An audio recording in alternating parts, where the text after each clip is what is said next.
और बहादुरगढ़ किले की कहानी। बहादुरगढ़ महाराष्ट्र के अहमदनगर संभाजी महाराज जिले में स्थित एक ऐतिहासिक किला है जो मराठा साम्राज्य के युद्धों से जुड़ा हुआ है।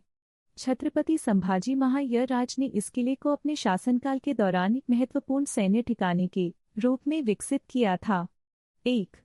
बहादुरगढ़ किले का महत्व। बहादुरगढ़ किला पहले मुगलों के अधीन था और मराठा साम्राज्य के लिए एक रणनीतिक स्थान था।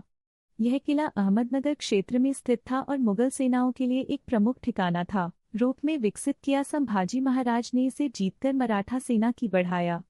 2.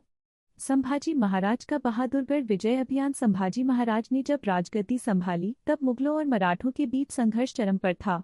उन्होंने कई मुगल ठिकानों पर हमले किए जिसमें बुरहानपुर, बहादुरगढ़ और अन्य किले शामिल थे। संभाजी महाराज ने अपनी तेज रणनीति और छापामार युद्ध नीति का इस्तेमाल किया। उन्होंने मुगलों को चौंकाते हुए बहादुरगढ़ पर हमला किया और इसे मराठा साम्राज्य में शामिल कर लिया। इस किले का नियंत्रण संभाजी महाराज ने अपने एक विश्वास पात्र सेनापति को सौंप दिया। 3. मुगल संघर्ष। बहादुरगढ़ जीतने के बाद संभाजी महाराज ने औरंगजेब की सेना पर लगातार हमले जारी रखे। मुगल सम्राट औरंगजेब ने इस किले को वापस लेने के लिए अपनी सेना भेजी, लेकिन मराठों ने इसका डट बहादुरगढ़ के बाद मराठाकर मुकाबला किया। इस जीत ने मराठा साम्राज्य को और मजबूत कर दिया और मुगलों को कमजोर कर दिया। 4.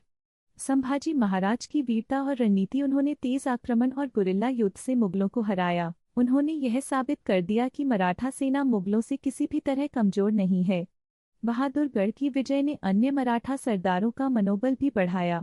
निष्कर्ष। संभाजी महाराज की बहादुरगढ़ की विजय केवल एक सैन्य सफलता नहीं थी, बल्कि यह मराठा शक्ति का प्रतीक भी बनी। इस जीत के बाद मराठा साम्राज्य ने और मजबूती से मुगलों का सामना किया और अंततः उनके साम्राज्य को कमजोर करने में सफल रहा।